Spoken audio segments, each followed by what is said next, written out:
sikkoo mandoo si malee qalbiin qabu yaadate galee rafu qalbiin hafuute akkam tahee rafaa roobeen na eegi borga bayaa dhufaa qalbiin hafuute akkam tahee rafaa roobeen na eegi borga bayaa dhufaa.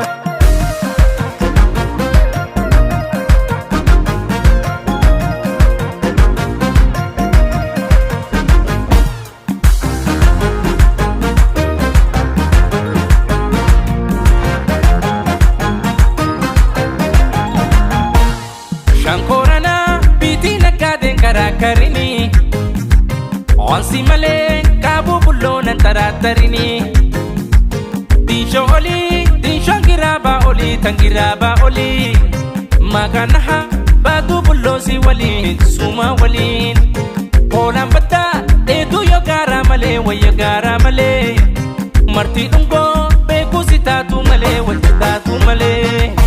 Ansi malee tabiraan jaalanne maajaliftaa dafii kootu malee baara baaleef sookumaariin oolla kootu badii fudhadhee singala fiixaatu goota isiin gootuma jibba namaan kakuwaa kookuma.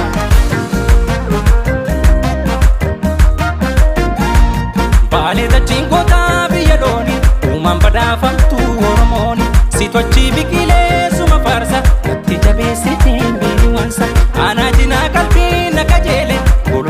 Dami salamata bareetti sikkoota walaabu akkam godhee garaa ni dhaanfata bareetti sikkoota walaabu akkam godhee garaa ni dhaanfata bareetti sikkoota walaabu akkam godhee garaa ni dhaanfata.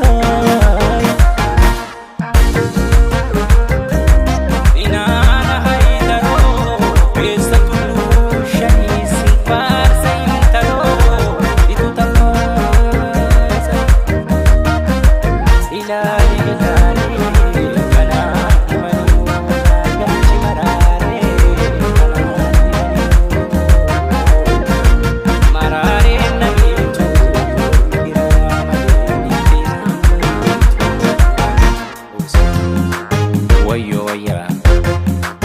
Misha misho aman aman. Makan